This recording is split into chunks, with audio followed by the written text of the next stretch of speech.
Yo divido el proceso internacional en tres partes, ¿sí? El primero es la COP 1 a la 4, después los costos de la inacción o las responsabilidades comunes pero diferenciadas. Las responsabilidades comunes pero diferenciadas es un hito normativo de las COPs. Y esto lo marco desde la COP 15 a la COP 15, que es la COP de Copenhague, la famosa COP del fracaso, la COP de la esperanza, la que nunca alcanzó un cambio real. Y al final meto las contribuciones nacionalmente determinadas, que es ese nuevo hito de las negociaciones, que va de la COP 21 en París y la Agenda 2030. Entonces vamos en la primera. 92 ya vimos, ¿no? Es Brundtland, la cumbre de la Tierra en Río, y aquí firmamos la Agenda 21, sobre la Agenda 21, básicamente son los objetivos de desarrollo del milenio de la parte de vista sostenible o ambiental, ¿sí? ¿Qué pasó con los objetivos de desarrollo del milenio? Nada. ¿Sí? No alcanzamos ninguno. Entonces le cambiamos el nombre y dijimos, ahora van a ser los objetivos de desarrollo sostenible y son al 2030. Correcto. Después viene el protocolo de Kioto, ¿sí? Aquí es donde dijimos los países desarrollados tienen que asumir su responsabilidad histórica del cambio climático y tienen que actuar para detener el cambio climático. 2005, al final entra en vigor el protocolo de Kioto, Canadá se sale, Rusia es el último que se mete y al final llega un modelo económico que no hace un cambio sustancial, ¿sí? Plan de acción de Bali, que es importante, en Bali, Indonesia, se firma el plan de acción de Bali. Ahí es donde todavía la sociedad todavía dice hay oportunidades de justicia climática en la COP. Entonces ahí hay una cosa que se llama los Bali Principles of Climate Justice, los principios de justicia climática de Bali, y ahí todavía están hablando de justicia climática, muy importante ese hito. Después, 2009 viene la conferencia de Copenhague, la COP de la esperanza, y un montón de jefes de Estado van a ir todo el mundo a firmar, no llega nada. Y aquí acordamos que íbamos a acordar un acuerdo adelante cuando acordemos un acuerdo en el 2015. Eso fue lo que concluyó la COP15, ¿no? Todos estos son discusiones para cómo llegar a un acuerdo en 2015. Entonces, bueno, ¿qué pasa en los principios de Río? Primero, es que hay responsabilidades comunes, pero diferenciadas. El problema es común. Todo el mundo va a sufrir las consecuencias del cambio climático, pero la que nos toca hacer a cada quien no es igual. Los problemas ambientales son complejos, ¿sí? Son difíciles de atender individualmente. Ningún país puede solucionar el problema del cambio climático con causas difusas, ¿sí? Es muy difícil responsabilizar a alguien con el dedo. Si yo me muevo en coche, ¿soy responsable del cambio climático? Depende de los parejos, ¿no? Entonces, hay impactos diferenciados. Los que se van a quedar sin casa van a ser los veracruzanos, ¿sí? O los de Yucatán, o me explico. Esto se llama segunda generación de problemas ambientales. También es muy importante, porque en la teoría estamos hablando de que ya no son cosas individuales que los países pueden atender. Entonces no podemos hacerlo individualmente, no podemos hacerlo cada quien así a sus anchas. Tiene que hacerlo en esta discusión internacional, discusión mundial. Entonces, bueno, la Agenda 21, que es lo que ya habíamos dicho, son los principios del siglo XXI, antecedentes de los Objetivos de Desarrollo del Milenio, de 2000 a 2015, y de los Objetivos de Desarrollo Sostenible, de 2015 a 2030. Y los principios forestales, al final, acuérdense que no se llega a un acuerdo internacional de deforestación, precisamente porque los países en el sur son los que tienen los bosques más grandes y son los que están diciendo, a ver, esto está muy impositivo de tu parte. Están diciendo cómo tengo que manejar mis recursos en mi sociedad, no voy a aceptar. El protocolo de Kioto, vamos a hablar de lo primero. A ver, ¿qué fue el protocolo de Kioto? Establecía fundamentalmente que los países desarrollados eran responsables del cambio climático y que tenían que reducir emisiones, ¿sí? Entonces ahí divide a los países en anexo 1 y no anexo 1. Anexo 1 son los países desarrollados que tienen compromisos, o sea, que tienen que reducir emisiones. Y los países no anexo 1 son todos los demás, lo que en esos términos se le llamaba G77 más China, que son todos los países del sur global, que no tenían responsabilidades. México no tenía responsabilidades de aunque por alguna razón el gobierno lo sigue citando. El protocolo adoptó medidas como el mecanismo de desarrollo limpio. ¿Eso qué era? Era una forma en que los países desarrollados podían exportar tecnología, acciones que pudieran subsidiar o atender esas emisiones que emitían ellos, ¿sí? Entonces, por ejemplo, el mecanismo de desarrollo limpio era esa idea de decir, yo voy a poner dinero para ir a hacer una presa en Guatemala, ¿no? Para reducir emisiones, y eso me va a restar a mí y también va a ser una forma de apoyar. Va a ser como un famoso offset, ¿no? Esta onda de bono, de carbono, surge de esta discusión, ¿sí? También entra el mercado de emisiones que se adopta en la Unión Europea, que eso es, yo pongo un tope, ¿no? A las emisiones, digo, este es el límite, y todas las empresas, los individuos que están emitiendo, pueden negociar con esas emisiones. Es un bono, un crédito que ellos tienen para reducir, ¿sí? Y la transferencia de tecnología es la otra. se comprometen a darle tecnología a los países para que puedan ser más verdes. Si ustedes ven los resultados de Kioto, son terribles. Ningún país cumplió con su cuota, ¿sí? Unos sí redujeron, otros no, pero los que sí redujeron se categorizaban como Unión Europea, entonces no fue suficiente para reducir las emisiones de los países. Entonces ustedes ven aquí las emisiones agregadas por el anexo 1, ¿sí? Entre 1990 y 2008, ¿sí? Versus los compromisos de Kioto. Tenemos que Australia incrementó sus emisiones 31.4% y había puesto un límite de -8%. ¿Sí? Y así nos vamos. Una de las grandes cosas que sí lograron reducir es que pasó una cosa ahí, que fue que los países que eran de la Unión de Repúblicas Soviéticas Socialistas, cuando se cae la URSS en el 91, ¿sí? Estos países empiezan a formar parte de la Unión Europea y tenían equipo soviético viejísimo. Entonces cuando cambian esos refrigeradores, cuando cambian los focos, cuando cambian todo esto, que hay más cosas en la parte occidental de Europa, son más eficientes. Entonces casi toda la reducción que tuvo la Unión Europea fue porque esos países entraron a la Unión y eran sumamente ineficientes. Y al final, bueno, sin compromiso de los principales emisores en ese momento, que era Estados Unidos, principal, el más responsable, y Canadá, que se sale del acuerdo del protocolo. Y bueno, aquí está el impacto, ¿no? Es lo que se comprometieron, ¿no? Y lo que emitieron en realidad. Y pues estos eran los países que históricamente habían sido responsables del cambio climático. Entonces pues nos dejó a todos así en una situación de, híjole, pues si estos no van a hacer nada, ¿qué vamos a hacer? Entonces el protocolo de Kioto recoge las bases de Brundtland, ¿sí? No inventó el hilo negro, como decimos. Estaba pensando que podemos enverdecer el crecimiento económico y hacernos más eficientes. Es básicamente lo que estaba promoviendo. En donde es posible mantener el crecimiento económico y la conservación del medio ambiente. Inauguración de los instrumentos de mercado como el mecanismo de desarrollo limpio, que ya les platiqué, el sistema de comercio de emisiones en la Unión Europea, y estos mecanismos han probado ser oportunidades de negocio, ¿sí? ¿Qué están haciendo? Están comodificando las emisiones de CO2, están haciendo un mercado financiero alrededor de la producción de esas emisiones, están generando riqueza en vez de atender una reducción de emisiones necesaria. Eso es sumamente crítico. Han permitido una constante comodificación de la naturaleza, expansión de los sistemas económicos con altos costos sociales de por medio. Y esto, por ejemplo, también es interesante, el REDD+. Famoso REDD+. Esto es reducción de emisiones por degradación y deforestación, más significa más otras cosas que están asociadas a la degradación y la deforestación. Esto lo que ha hecho, por ejemplo, ha sido súper crítico porque lo que hacen es que llegan, cercan un espacio y dicen, aquí ya no puede entrar nadie, y toda la gente que vivía sosteniblemente en ese bosque, que lo había utilizado por milenios, no, yo qué sé, décadas, si quieren, sale porque la conservación como conservación absoluta tampoco presenta ser una solución. Hay un manejo sostenible, ecológico, equitativo con las personas. O sea, hay una relación simbiótica del bosque con las personas, ¿sí? No es que tenemos que llegar a poner cercas y sacar a todos. Estamos haciendo lo verde, o sea, lo que tiene apellido verde, como una nueva forma de desposesión. Entonces el protocolo de Kioto se vuelve insignificante cuando Japón, Rusia y Canadá no ratifican un segundo acuerdo, ¿sí? En el momento en el que el protocolo de Kioto representaba únicamente el 15% de todas las emisiones globales. Si ustedes ven cuál es el costo real de una tonelada de emisión de carbono, es de promedio a nivel global de $418 por tonelada. Estos están comerciando toneladas a 3 euros. Es un sistema que no ha dado resultados suficientes para reconocer ese costo, ¿sí? Les estamos dando un paso a la simplificación. Y esto, bueno, pues incluso el mecanismo de desarrollo limpio se volvió muy crítico y muy controversial porque entre sus proyectos aceptados financió 2 grandes carboeléctricas, una en China y una en India. La segunda COP, o la segunda fase de las negociaciones empieza en Copenhague, en la COP 15. La propuesta de la COP era encontrar un acuerdo vinculante, es decir, sacaba a todos los países de los anexos. Decían, se nos acabó ese tiempo, los de allá no hicieron nada y ahora nos toca a nosotros, los en vías de desarrollo, hacer algo. Pero aquí pasó algo que lo podemos criticar. Esta parte de las responsabilidades comunes diferenciadas, ¿sí? Pasó de ser de lo responsable anterior a lo actual, ¿sí? O sea, dejamos esa responsabilidad histórica a un lado y nos metimos a la discusión de tenemos que hacerlo todos parejos. Se presenta como la COP de la esperanza, ¿no? Con más de 100 jefes de Estado y de Gobierno asistiendo. La propuesta era diseñar un acuerdo entre los países asegurando compensaciones. Aquí hablamos ya de financiamiento, transferencia de tecnología para los países en desarrollo. Entonces ahí es cuando empiezan a hablar de los famosos $100.000 millones anuales. Los países desarrollados iban a dar $100.000 millones anuales a los países de desarrollo para que pudieran alcanzar este desarrollo verde, ¿no? Aquí, después de que falla la COP, empieza a haber una divergencia muy fuerte del movimiento de justicia ambiental y climática global con los acuerdos y las negociaciones de la Convención Marco de las Naciones Unidas.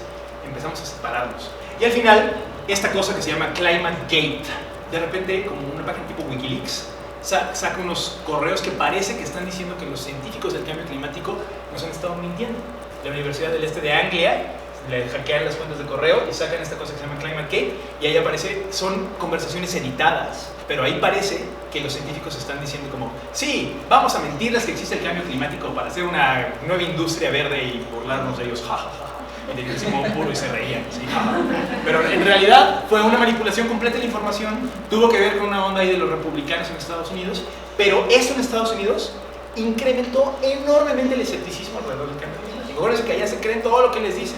El acuerdo no llegó a materializarse, pero al final del acuerdo acuérdense que había una expectativa enorme. Entonces Obama jala así a Lula, que era el presidente de Brasil, jala a Modi, que es el de India, jala a Xi, que es el de China, los junta en un cuarto y les dice, a ver compañeros, va, no llegamos a nada, perfecto, pero nos ponemos de acuerdo que en la COP21, ¿sí?, llegamos y firmamos un acuerdo sí o sí. La diplomacia post-Copenhagen pasa un nuevo tratado, entraría en vigor en 2015, limitando las 400 partes por millón en el 2020.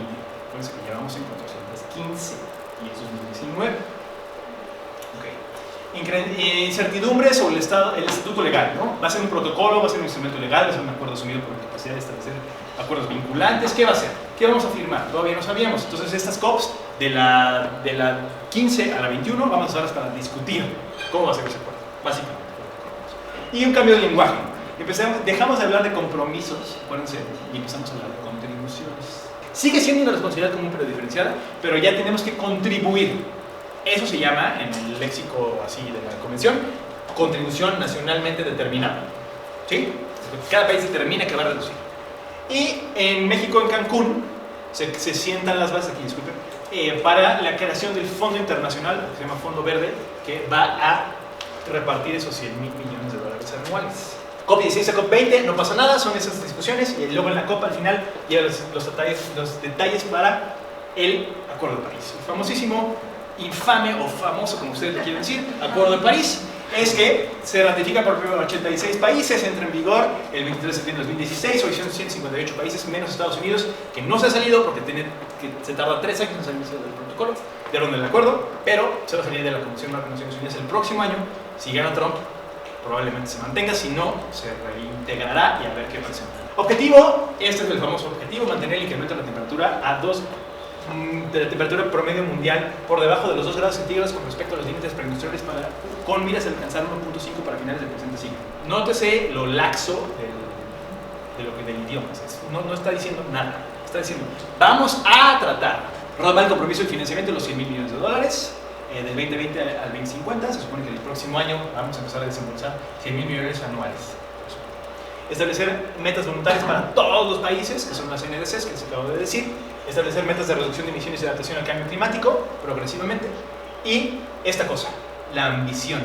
Se supone que dentro de las reglas del Acuerdo de París, ningún país puede regresar a la mesa de discusión presentando lo que ya presentó. ¿Sí? Entonces México ya dijo, voy a reducir desde el 22%, no puede llegar a la siguiente a decir, voy a reducir el 22%. No, tienes que reducir el 22% más. ¿Qué más?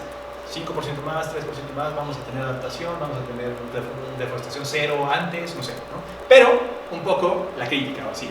Sale este cuate que es el director del UNEP en ese momento y dice, el Acuerdo de París es un triunfo de la ciencia sobre la política. Pero en realidad lo que fue una victoria de la economía sobre la visión política. ¿Por qué? Y la ciencia también incluso. ¿Sí? 2 grados, 2 grados según quién. Eso no fue, nadie hizo un estudio para decir que 2 grados era lo correcto. Vino hasta después y fue de 1.5, Las acciones de mitigación dependen de la participación e involucramiento del mercado. O sea, el Acuerdo de París está sujeto otra vez a la misma lógica de Brundtland. El famoso artículo 6 está hablando de capital financiado por privados a nivel internacional. Entonces está asumiendo que el compromiso está sujeto a que esos quieran cooperar. Y una de las premisas del Acuerdo de París es que si ya vivimos en el antropoceno, que es esta idea que el ser humano creó una divergencia de la geología y de la historia, ¿sí? Vivimos en el antropoceno, tenemos que adentrarnos más en el antropoceno, no salirnos de él o desreconocerlo, sino más bien manejar mejor la tierra.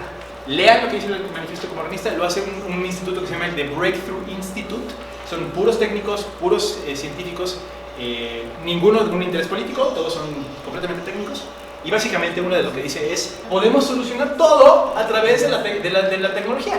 No necesitamos preocuparnos, solo hay que invertir bien. Básicamente lo que están diciendo es, bueno, si ya estamos en este problema, lo que nos trajo este problema, que nos saca el problema.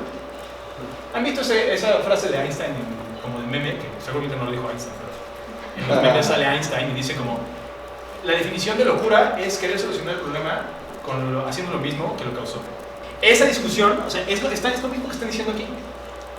Eso que lo produjo fue el capitalismo, fue esta estructura social, fue la expansión de la tecnología, las fronteras de comunicación, y es ahora lo que estamos proponiendo como solución.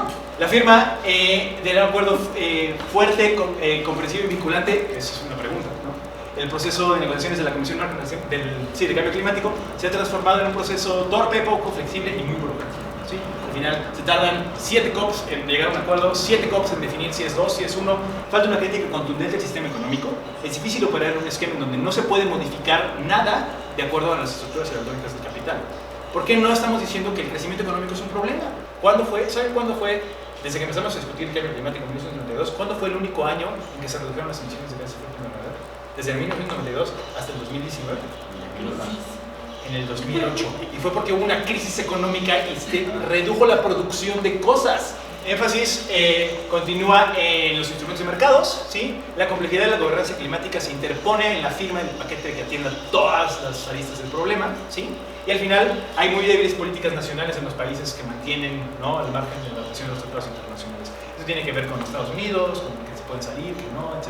O sea, no hay compromisos vinculantes. Todo es voluntario, es si queremos, si se puede, ahí vemos, ¿no? No va por ahí. Falta de reconocimiento de una visión histórica, ¿sí? Acuérdense, ¿quién produjo el problema y de dónde viene? Esto es a lo que vamos, más o menos aquí, ¿sí? Esto es si de plano no hacemos nada y quitamos el tratado. Entonces, ¿sí el tratado es mejor que nada? Pues sí. Lo que comprometieron es si lo cumplen, ¿sí?, estaríamos aquí. Y aquí es donde deberíamos estar. Esto es dependiendo qué límite quieren agarrar. Si empezamos en 1850, donde empezó la industrialización más o menos a escala mayor en Estados Unidos y en Europa, y 1990, que es más o menos el límite cuando empiezan las negociaciones internacionales. Entonces, si tenemos estos 3 benchmarks, estos 3 puntos de partida, ¿sí?, estos son los compromisos que ha hecho cada país con respecto a esos benchmarks, ¿sí? Entonces ahí les va la discusión. Estados Unidos, su responsabilidad, si tomamos la 1850, tomamos nada más la verdecita, sería esa. Y esto es lo que comprometió. Vean China. ¿Cuál es su responsabilidad y qué comprometió? Aquí nada más llego a esta discusión. 3 opciones disponibles, que es mitigar, evitar lo inmanejable. O sea, hay que reducir para que no nos cargue el payaso, ¿no? Y podamos manejar ese mundo futuro. Eso es mitigar. ¿Qué es adaptar? Es manejar manejar lo inevitable. Lo que ya va a pasar, nos tenemos que adaptar a esas características, ¿sí? Pero ¿qué pasa si, por ejemplo, solo hay adaptación y no hay mitigación? O solo hay mitigación y no hay adaptación, o las dos o ninguna, ¿sí? Hay otra característica acá súper interesante y es sufrimiento, ¿sí? El costo humano, no humano de eso o de no hacer eso es enorme. El sufrir es no hacer nada para evitar lo inevitable o adecuarse a lo. ¿A quién le vamos a pedir que se adapte y por qué? ¿A qué mundo se van a adaptar? Si Estados Unidos no reduce y los demás no reducen, y Kenia y todos esos que se vienen verdes sí reducen, y luego se tienen que adaptar, ¿a qué mundo se van a adaptar? A donde sigue habiendo capital, donde sigue habiendo expansión de fronteras de mercancía, etcétera, etcétera, etcétera. Entonces, ¿de qué va a servir que se adapten si les va a seguir todo igual? Va a seguir habiendo un mundo desigual. Piensen también quién se está adaptando al cambio climático, ¿sí? Piensen quiénes son los que están ya moviendo cosas para adaptarse al cambio climático. Los que ya destruyeron su ExxonMobil ya dijo que va a sacar petróleo del Ártico, ¿no? Ahí Greenpeace hizo una campaña para evitarlo. Ya hay propuestas para entrarle ahí. Cuando se reducen las concentraciones de hielo en el Ártico, los recursos se vuelven accesibles. Entonces, las empresas petroleras están diciendo, sí, ahí hay nuevas oportunidades, ahí hay, eso literalmente, ¿qué es? Una expansión de las fronteras de la mercancía, literalmente, porque se hace accesible. Y ya esas, las últimas COPs básicamente son una discusión de qué va a venir después del 2020, ¿sí? Cómo se va a implementar el Acuerdo de París. Lo único que están diciendo es cómo le vamos a hacer para que esto funcione, para que el Acuerdo de París sea suficiente, adecuado, necesario. México es el 1.37% de las emisiones, ya creció un poquito más, este es del 2015, ahorita debemos de ser el 1.7% de las emisiones globales, ¿sí? Esta es la vulnerabilidad del país. México es altamente vulnerable al cambio climático, ¿se acuerdan? 15% del territorio, 68% de la población, 70% de la economía son vulnerables a los efectos del cambio climático en diferentes medidas, unas cosas más, unas menos. Estas son nuestras estimaciones para reducir emisiones según lo que comprometimos con el Acuerdo de París. estas cosas es qué tan correcto estamos en las emisiones. Esto es perfecto, o sea, menos de 1.5, esto es 1.5, este es 2, este es 2 a 3, este es 3 a 4, este es 4 para arriba. ¿Sí? México está arriba del 2, con lo que comprometió según la Ley General del Cambio Climático. La Ley General del Cambio Climático dice que vamos a reducir el 50% de las emisiones en 2050. Lo que comprometimos en París, ¿sí? Que es al 2030, París está midiendo todo al 2030, ¿sí? Está aquí, o sea, todavía más arriba del límite de los dos. ¿Sí? La tendencia de México, que son estas líneas de acá, es la punteada. O sea, tenemos que reducir aquí si queremos estar adecuarnos con París, tenemos que llegar aquí si queremos estar en 2 y aquí si queremos estar en 1.5. ¿Sí?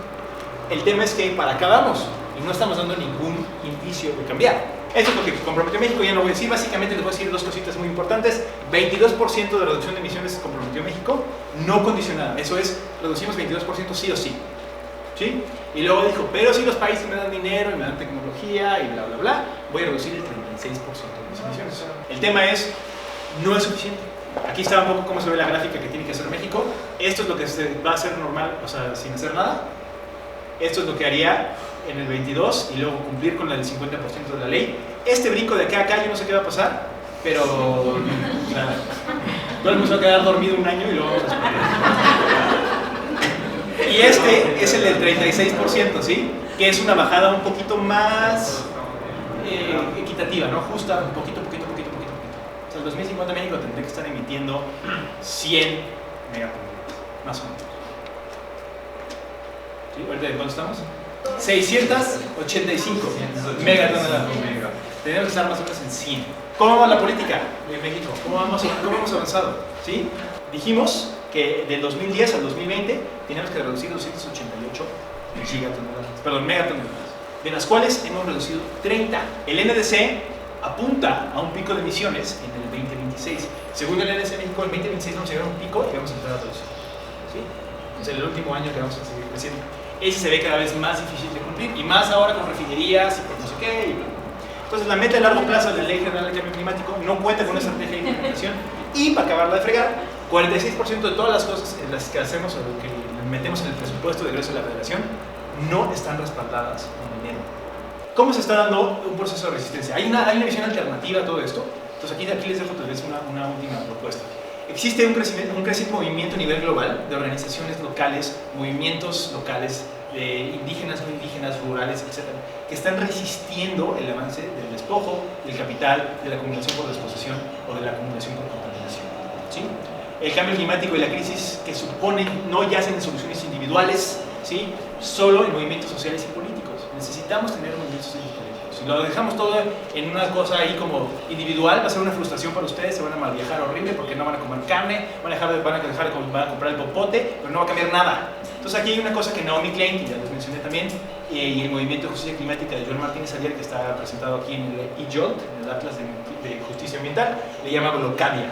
Son esos grupos que están deteniendo el avance de estos proyectos. ¿Sí? Piensen en Standing Rock en Estados Unidos, en las arenas bituminosas en Canadá. Aquí en México hay muchísimos ejemplos de esto. Esto es solo México, ¿no? De todos los movimientos sociales que hay alrededor de detener estos proyectos, ¿sí? Y estas acciones que demandan cambios políticos y democráticos ofrecen una alternativa, una visión interesante, distinta al problema, ¿sí? Tenemos dos variables aquí. Si queremos soberanía planetaria o queremos no soberanía planetaria, ¿sí? Queremos un acuerdo global que nos diga y nos dicte por dónde va la cosa. Y si queremos sistema capitalista o no queremos sistema capitalista, ¿sí? El tema, ahorita estamos en que es el Acuerdo de París. Es una idea como de Hobbes, de que el Leviatán es esto que si no hay un acuerdo entre todas y todos, alguien va a venir a agandallarnos, entonces todos nos ponemos de acuerdo y decimos este es el acuerdo que queremos llegar y queremos estar aquí. El problema es que eso no está dando resultados, ¿sí? Este libro que se llama Climate Leviathan o Leviatán Climático, que todavía no sé si está en español, lo que dice es que como esto está fallando cada vez más evidente, estamos haciendo dos tendencias, para acá o para acá, ¿sí? Esta tendencia que es capitalista pero anti-soberanía planetaria, lo que pasaría aquí es que los países irían individualmente a hacer lo que quisieran sin ningún tipo de orden internacional, pero sí siguiendo la explotación del sistema del capital. Entonces sería el costo enorme y gigantesco y tendríamos cambio climático terrible. El otro sería no capitalista, pero sí planetario. Entonces sería como un Mao Zedong, de yo les pongo límites y todos se ponen de acuerdo, como yo digo. O sea, una dictadura ambiental global. Tiene un costo social muy grande también. Esta alternativa es la que ellos le llaman Clima X, ¿sí? Ellos todavía no ofrecen una discusión de cómo se ve eso, pero dicen, tienen que ver entonces con esto y con esto, ¿sí? No va a ser posible que este sea suficiente para darnos la justicia que requerimos y necesitamos, ni para limitar el incremento de las emisiones. Entonces tenemos que estar en un punto en donde podamos discutir esto como a nivel local, con sociedades comunales, etc.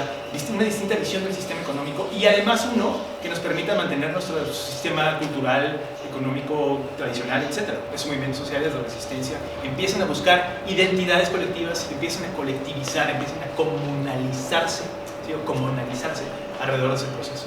Esto es una crisis, ¿sí? Más que otra cosa del pensamiento. No nos atrevemos a imaginar nada que esté fuera de los límites y los parámetros de lo que hoy conocemos como el sistema del capitalismo.